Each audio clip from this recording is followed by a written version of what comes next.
우리에게 많은 교훈을 주는 사건이었죠. 많은 이 학교를 다니는 젊은 어린아이들이 피워보지도 못한 채 300몇 명이나 죽어가는 천리의 사건이 있었습니다. 근데 저는 제가 젊은 30대 정도에서 30대 중반에서 목회하기 전에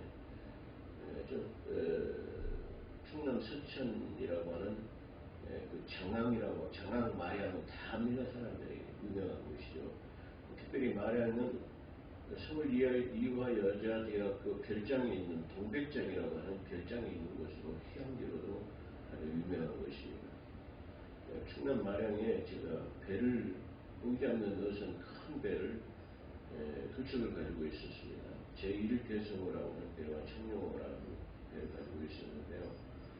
그냥 배라고 하면 사람들이 똑같은 배로 생각하는데 20톤 이상 되는 배는 등기부에다 등재가 됩니다. 그래서 20톤 미만은 그 관할 관청에 어촌계에만 등록하면 돼요. 그렇기 때문에 20톤급 이상은 상당한 시설을 갖춰야 되고 무전기라든가 어군 탐지기 기타 등등의 요구들이 다 설치되어 있는 상당히 현대화되고 큰 배다, 그렇게 말할 수 있을 것입니다. 자, 그 배를 두 척을 가지고 있었는데 세월호 사건이 일어나면서 저는 그때 좀 의아한 생각을 많이 했습니다. 어떤 생각이냐면 배가 그 선체가 한쪽으로 기울어져 있을 때 왜 부양책을 쓰지 않았을까? 즉각적으로 저 배를 인양하려고 하는 부양책을 쓰지 않았을까? 그런 의무실이 들고, 만약에 내 배가 그렇게 침몰해 가지고 있다고 한다면 즉시 그 부양책이라고 하는 볼 있죠, 볼. 그걸 갖다가 일종의 그 바다의 큰 스티로볼 같은 그런 거를 말아서 여러분들이 이해를 돕기 위해서 그 양식장에 가면 조개, 예를 들어서 홍합 같은 것을 그 양식을 합니다. 그러니까 줄을 쫙 매달아가지고 밑에다가 또 길게 늘어져가지고 그 종패를 붙여가지고 종패가 조그마한 것이 마치 점점 커요. 그러면 그 위에다가 뭘 해놓냐면은 하얀 아이스박스 같은 스티로폴에 동그란 볼을 띄어놔요. 왜냐면 그 밑으로 가라앉지 않도록 하기 위해서예요. 근데 이때 이 피조개나 홍합이 쉽게 말하면 점점 커지게 되면 어떻게 돼요? 밑으로 점점 쳐지게 돼요. 줄이 쳐져서 밑으로 가라앉게 돼요. 이때 그 무게중심을 가라앉지 않도록 하기 위해서 그때 뭘 하냐 그러면 이 양식하는 사람들이 그 위에다 묶어놓은 볼을 큰 것으로 교체합니다. 그러면 딱 이 밑으로 꺼져가는 것이 다시 위로 올라와 가지고 이렇게 항상 줄을 관리할 수 있도록, 그래서 항상 조개가 크거나 홍합이 자라게 되면 그렇게 합니다. 미역도 마찬가지예요. 모든 양식을 그렇게 하는 거예요. 그래서 침몰하지 않으려고 하는 것은 바로 안 하게 하려면 바로 부양책인 이와 같은 방법을 써야 되는데 그걸 안 했다는 거죠. 안 한다. 이제 제 상식입니다. 왜 안 했을까 하는 의구심을 갖게 됐어요. 두 번째로는 즉시로 그 배가 이렇게 자초되라고 하면 그 안에 수많은 인명이 있기 때문에 빨리 동아를 매가지고 동아줄을 매서 시민들 헬리콥터라든가 공수부대 비행기라든가 여러 가지 얼마든지 많이 쉽게 말하면 끌어올릴 수가 있었지 않겠느냐. 최소한도 빨리 인양해낼 수 있는 작업인 밧줄을 동여매지 않아가지고 그걸 쓰지 않았는가. 그런 여러 가지 하여튼 미스터리가 남게 되는 거죠. 그건 하여튼 전문가들이 있으니까 내가 갖는 그 기후 걱정일 것입니다. 그렇게 해서 그런 것을 하지 않았을까, 그런 생각이 들고요.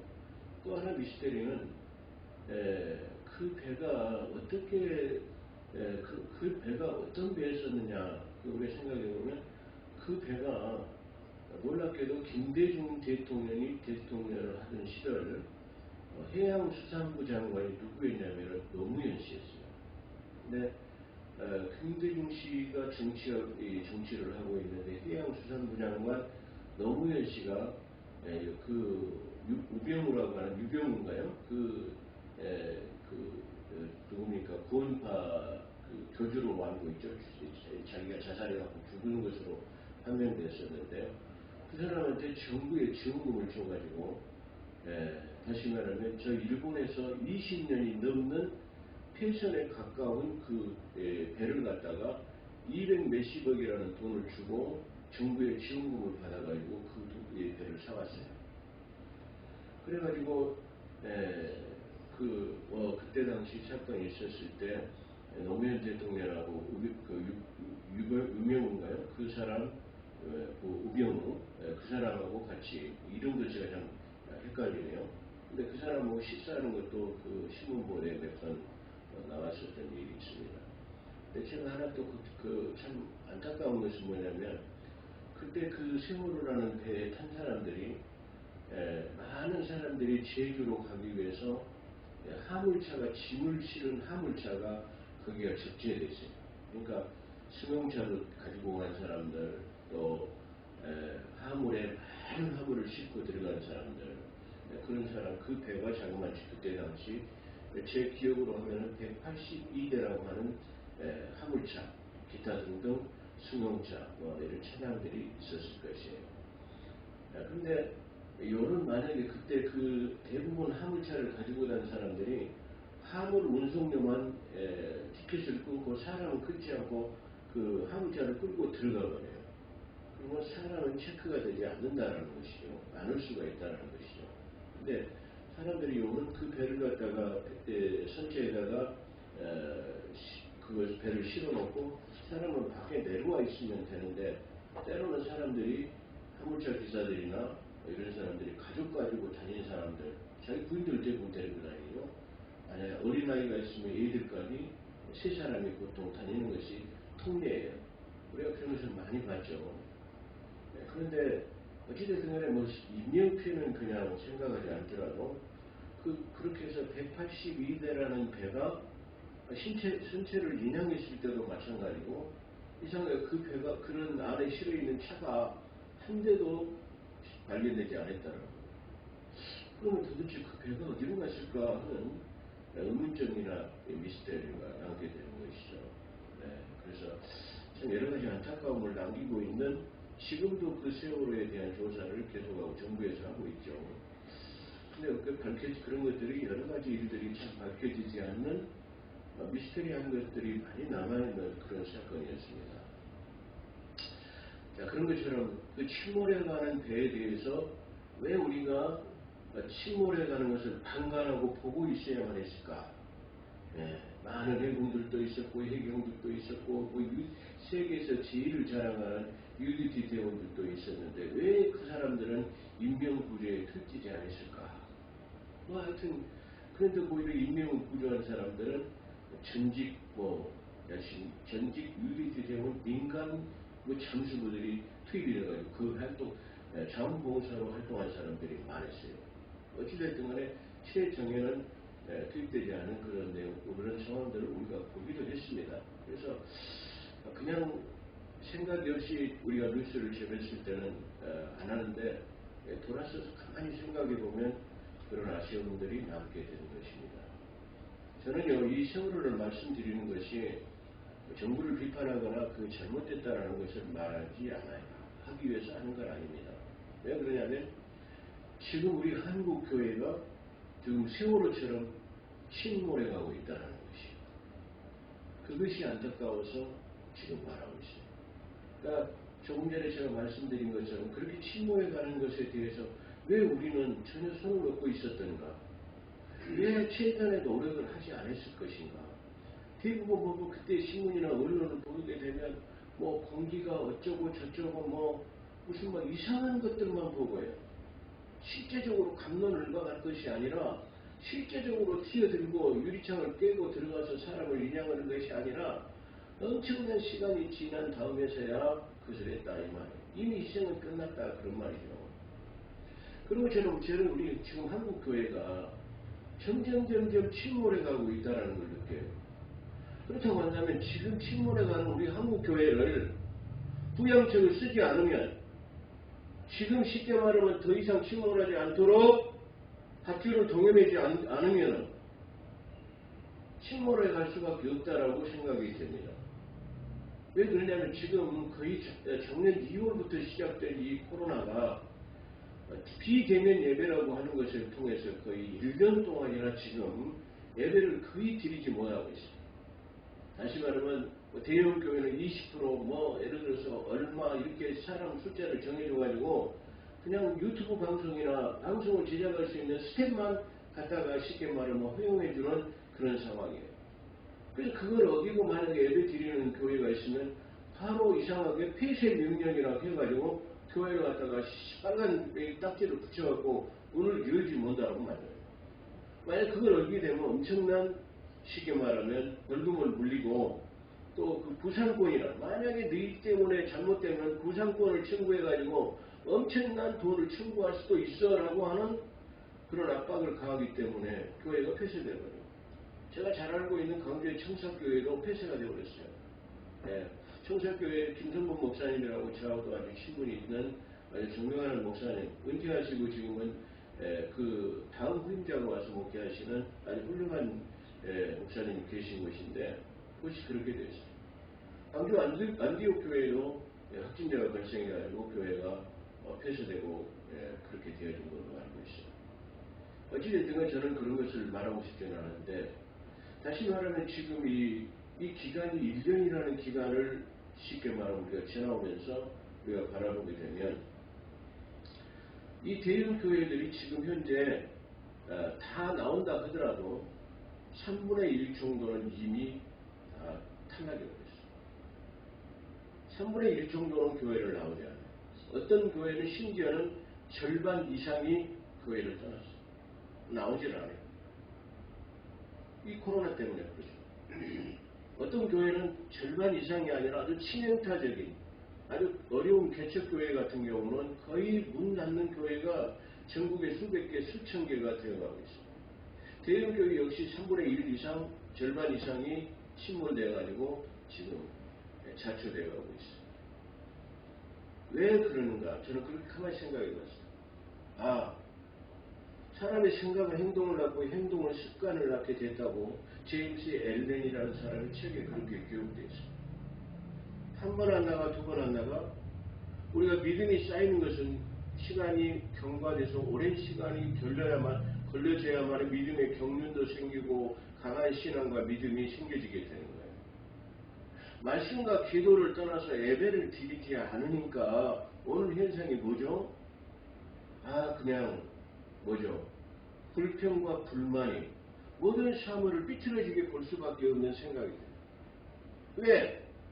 예배를 드리지 않기 때문에. 내가 예배자로서 하나님 앞에 섰을 때에 성령의 충만한 은혜를 받아서 감사가 넘치게 되고 그렇잖아요. 충만한 삶을 살 수 있는데 예배를 드리지 않으니까 뭐예요? 성령 충만함이 없어요. 성령 충만함이 없기 때문에 바로 찾아오는 것이 거기에는 충만함 대신에 뭐예요? 불평과 불만이 내재할 수밖에 없어요. 그러다 보니까 어떻게 해요? 교회는 자초되어가고 있는데 자초되어가는 교회, 침몰해가는 교회를 위해서 어떻게든지 부양책을 써가지고 그걸 이렇게 세우려고는 하지 않는 바로 오히려 쉽게 말하면 마치 갑론을박하는 것처럼 거기에 어떤 방법을 대책을 세우려고 하지 않는 방관자처럼 바라보고만 있는 그런 현실이 바로 우리 지금 한국교회가 아닌가. 저는 이것이 속히 교회에서 이것이 예배가 회복되지 않으면 이 교회는 아주 다시 말하면 회복할 수 없는 그 침몰의 위기에 놓이지 않겠는가. 그런 위기감을 한번 생각해 봤어요. 우리 교회는 많은 타격을 받지는 않고 몇 사람 그냥 안 나올 정도로 있습니다. 그럼 그분들은 만약에 조금 느슨해지고 걸어들기가 제한되면 곧바로 풀려질 사람으로 생각해요. 근데 우리 교회가 이렇게 예배를 계속 드려오는 우리 교회조차도 다시 말해 이런 누수 현상이 생기는데 아예 대형 교회에서 예배를 피하고 모이지도 못하고 쉽게 말해 유튜브나 이 시간 방송이나 제작하는 교회 같은 경우는 어떻게 되어질 것인가. 이미 제 주변에서도 많이 나타나고 있어요. 이미 쉽게 말하면 아주 제가 어린 교회라고는 하진 않지만 우리 가까운 교회, 저희가 있는 곳에 가까운 교회들도 마찬가지로 거의 매요 3, 40명 모이던 사람이 몇 명밖에, 대여섯 명밖에 모이더라. 거의 침몰 상태에 가 있지 않느냐, 그런 생각을 한번 해봐요. 그렇다고 한다면 저는 이것에 대한 치유책이 뭐냐? 그러면 바로 이것에 대한 치유책은 다시 말해 방관자로 보지 않는 이 침몰해 가는 것을 붙잡으려고 하면 부양책을 쓰려고 한다면 뭐냐? 다시 예배를 갖다가 회복시키는 것이죠. 예배의 회복만이 다시 말하면 은혜를 받고 충만함과 감사와 찬양이 넘쳐날 수 있어요. 근데 예배를 드리지 못하게 되면 충만함을 받지 못하고, 충만함을 받지 못하면 조금 전에 말씀드린 것처럼 어떻게 해요? 불평과 불만이 내재될 수밖에 없어요. 자연히 예배가 회복되고 감사가 넘치는 사람은 모든 사물을 긍정과 비전으로 감사로 봅니다.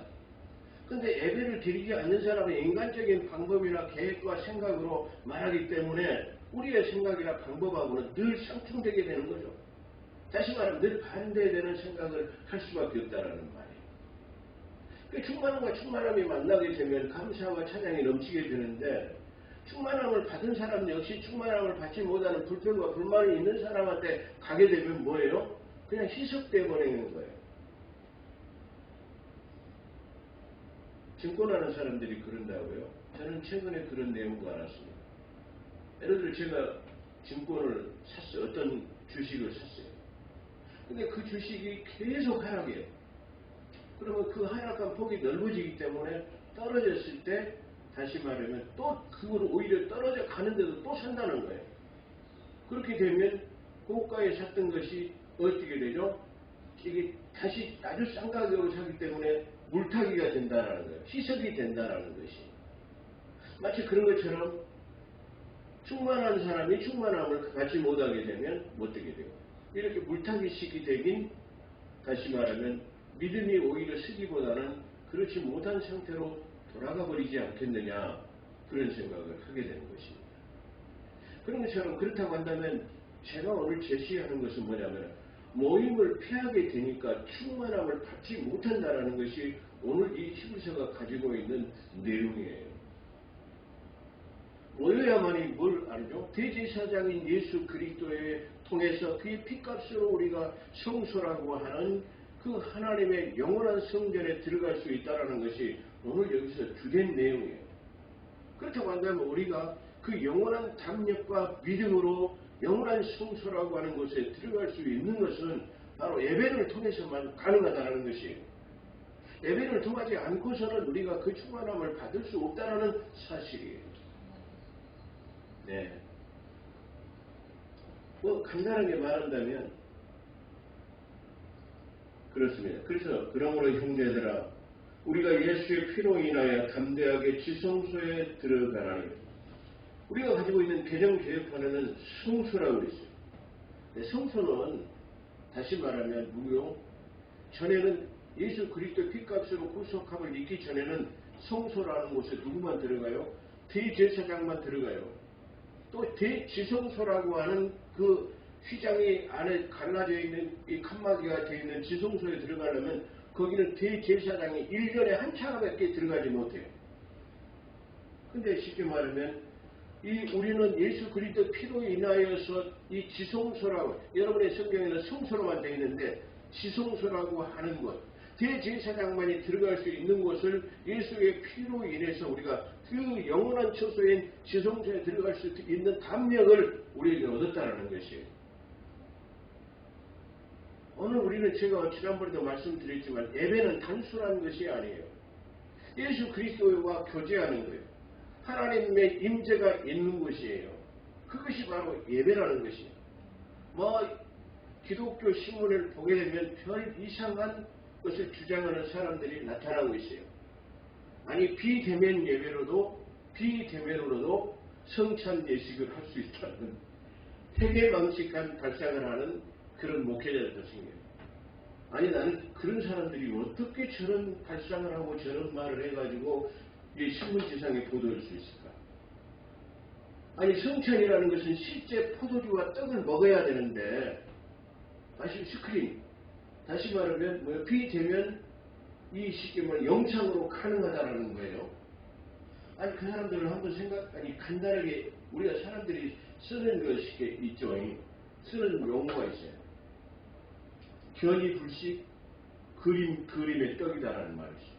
그림의 떡이 암만 많이 있어도 그림에 쉽게 말하면 암만 맛있는 음료가 있어도 그걸 마실 수가 있어요? 없는 거예요. 그런데 비대면으로도 영상으로도 성찬이 가능하다? 막 그런 사람들. 그런 사람들의 발상 때문에 한국교회가 지금 병들어가는 거예요. 한국교회가 침몰해가는 것이에요. 어떻게 성찬을 갖다가 비대면으로 할 수 있겠습니까? 그렇잖아요? 근데 그런 걸 주장해요. 그거 어떻게 생각하는 사람들은 저것도 맞는 것인가?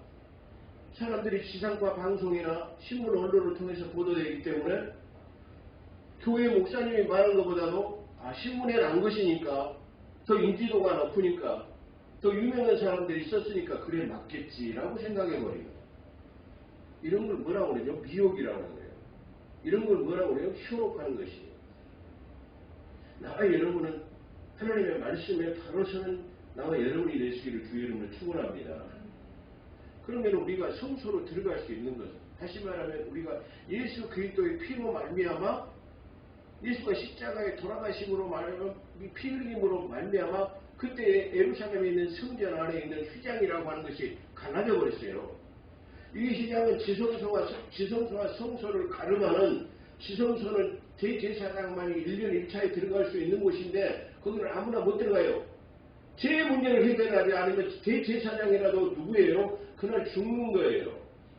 다 죽어요. 아무나 못 들어가는 곳이에요. 근데 누구예요? 예수 그리스도의 피값으로 십자가에 돌아가신 순간 마태복음 27장에 보면 뭐예요? 성소의 시장이 하늘로부터 땅으로 두 쪽으로 나눠졌다. 두 쪽으로 나눠지니까 어떻게 되죠? 안에 지성소가 활이 열려버린 거예요. 전에는 보면 어떻게 즉시로 죽었어요. 근데 지금 예수 그리스도 피값이 지불된 다음에는 뭐예요? 성소가 활이 들어가면 쉽게 말하면 그 질주에 목격한 사람들은 그랬을 거예요. 대제사장이든 서기관이든 예를 들어서 성소에 들어갔는데 어머나 성전이 지성소가 딱 그래. 나는 죽었네. 죽을 것을 생각. 근데 죽지 않아요. 왜? 예수 그리스도 피값이 지불됐기 때문에.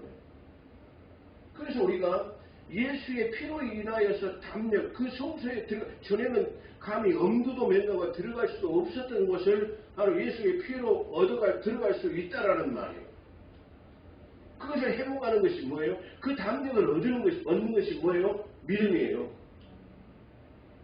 믿음은 들음에서 나고, 그 믿음이 어디서 생겨나는 말이에요? 믿음은 들음에서 나고, 할렐루야? 들음은 말씀에서 난다.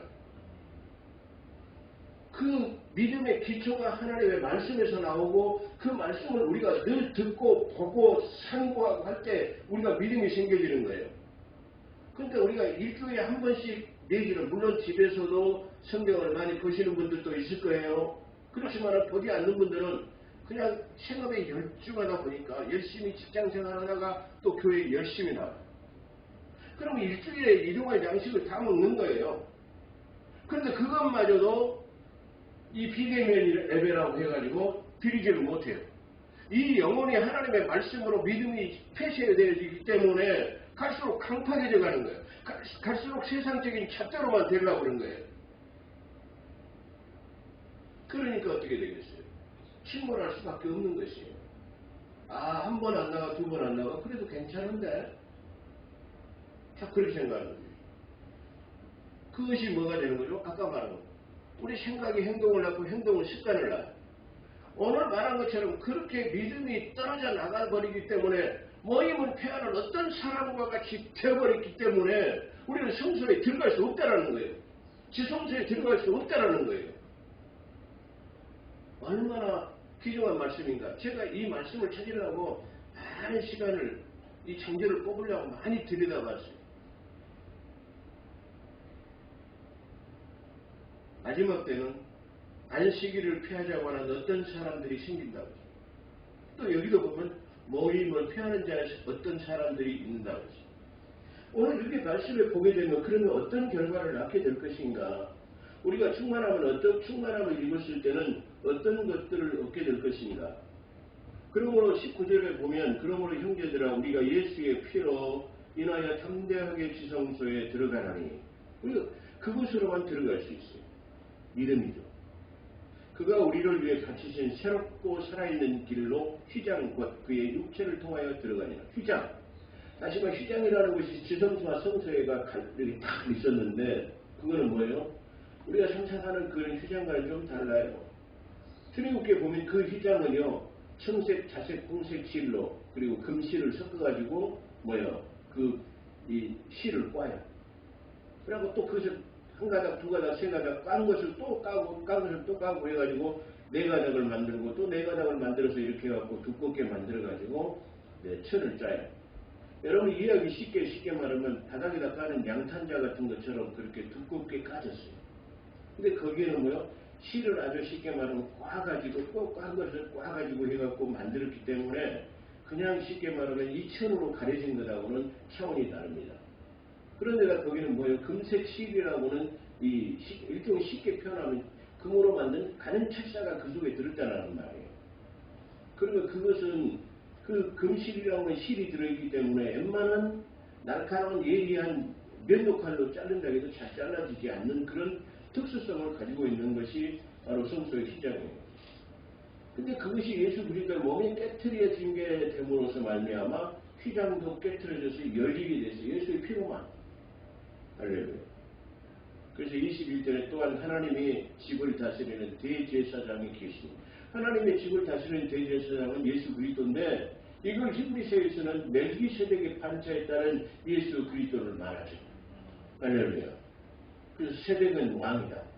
하늘 성소에서의 대제사장은 왕이신 예수 그리스도가 하나님의 대제사장이시다 그런 뜻이에요. 멜기세덱이라는 말을 써가지고 어떤 사람이 책을 써가지고 이단에 몰렸어요. 그래 우리 교단에다가 제가 신학위원장을 할 때 그걸 검증해달라고.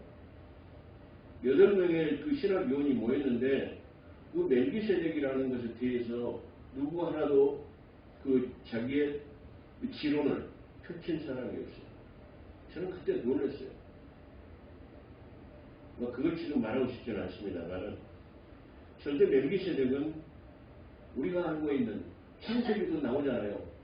창세기 아브라함을 축복하기 위해서 왔던 사람이 멜기세덱의 반차에서 오는 것도 간 것도 없는 마치 예수 그리스도와 당불이다라는 말 똑같은 분이라는 뜻이에요. 근데 성경을 그렇게도 이해를 못하시는지 아니면 알고도 모른 척 유기하시는 건지 저는 이해가 되지 않습니다. 또한 하나님의 집을 다스리는 대제사장이 예수님 우리가 믿음에 그랬어요. 믿음으로 온전한 확신을 가질 수 있는 것이요. 제가 아까 여기서 제 히브리서는 믿음장이라고 하는 믿음을 강조하는 것이에요. 믿음이 생기려면 아까도 말했죠. 믿음은 어디서 생기는 것이 온천히 믿음은 들음에서 나고 들음은 하나님의 말씀에서 나 로마서 10장 17절에 나오잖아요. 그런데 모이질 않으니까 믿음이 자꾸만 자초되는 거예요. 믿음이 침몰하는 거예요.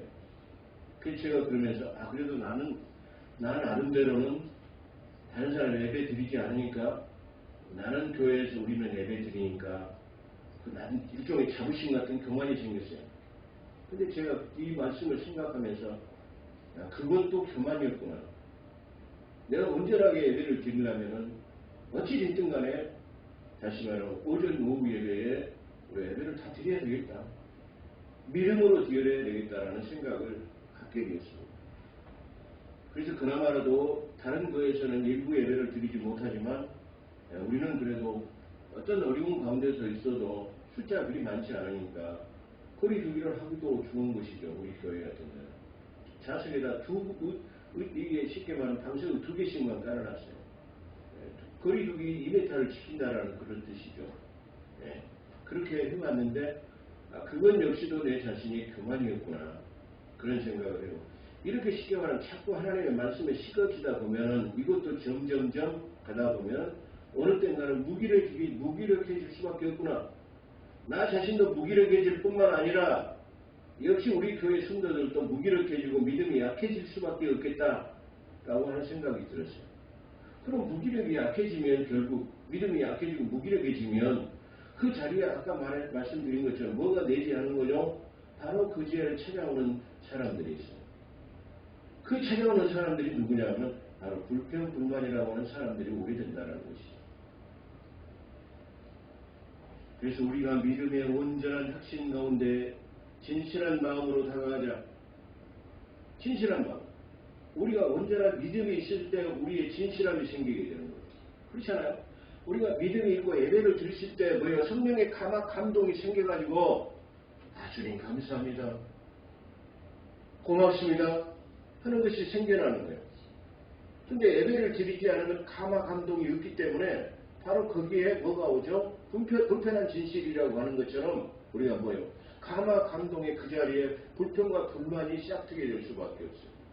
그러면은 불을 보듯이 언젠가는 다시 말하면 그 구원의 방주호는 자초하고 침몰할 수밖에 없을 것이다. 저는 그렇게 생각합니다. 그래서 우리가 믿음의 온전한 확신 가운데 진실한 마음을 요탁하자. 이는 우리의 마음은 핏부림을 받아 악한 양식으로부터 깨끗해졌고 우리의 몸은 순수한 물로 씻겨졌기 때문이라. 네. 그러면서 약속한 분은 믿으시니 여러분 책에는 그렇게 되어 있을 거예요. 네, 약실한 믿으시니는 말이 신실하시다. 믿으시다는 말, 신실하다는 말은 불변하시는 그 약속은 영원까지 이루어진다는 그런 뜻이에요. 신실하시니 우리의 믿음의 고백을 흔들림이 없이 굳게 붙잡자. 할렐루야. 지금 제가 설명해 오는 거 계속 그거잖아요. 믿음으로 확신을 가지고 굳게 붙잡는 거예요. 이 믿음이 흔들려지고 좌초되어지고 쉽게 말하면 그렇게 되는 것은 예배를 드리지 않음으로 우리가 말씀을 듣지 않음으로 말씀을 보지 않음으로 믿음이 쇠퇴해져요. 그리고 결국은 점점점 쇠퇴해지고 약해지고 나면은 그 다음에는 어떻게 되냐? 차초라고 하는 칭얼밖에 없다. 그렇게. 그래서 약속하신 분은 신실하시니 우리의 믿음의 고백을 흔들림 없이 굳게 붙들자. 또 서로 생각하여 사랑과 순행으로 격려하며. 할렐루야. 마지막 25절 어떤 사람들의 습관처럼 우리 자신들이 함께 모이는 것을 저버리지 말고. 아주 귀중한 말씀입니다. 어떤 사람의 이게 습관이 되어버렸어요. 안 모이는 것은 하나의 양심의 가책도 없이 당연하고 안 드려도 되고 집에서 예배 드리니까 좋대. 그래요. 화상 예배를 틀어놓고 집에서 보면서 누워서 밥 먹으면서 뭘 먹으면서 드리는 예배가 온전한 예배인가요? 그건 온전한 예배라고 할 수 없어요. 그래서 우리가 그런 것을 떨쳐버리고 참다운 예배를 드리기 위해서 모이는 것이죠. 그걸 바로 교회라고 하는 것이죠. 근데 그것이 무너져버리면 뭐예요? 그 예배는 온전한 예배가 될 수 없을 것이다. 저는 감히 선포합니다. 우리 한국교회가 예배 드리는 것에 다시 말하면 이 침몰돼가는 이 세월호에 밧줄에다가 부양책을 쓰게 되시기를 주의는 축원합니다. 그래서 마지막으로 어떤 사람들의 습관처럼 우리 자신들이 함께 모이는 것을 저버리지 말고 서로 권면하여 그날이 가까우는 것을 볼수록 더욱 그리하자. 지금 뭐예요? 그날이 가까워져 가요. 점점. 왜? 예배를 드리지 못하게 하기 때문에요. 그러잖아요. 마지막 적그리스도는 그래요.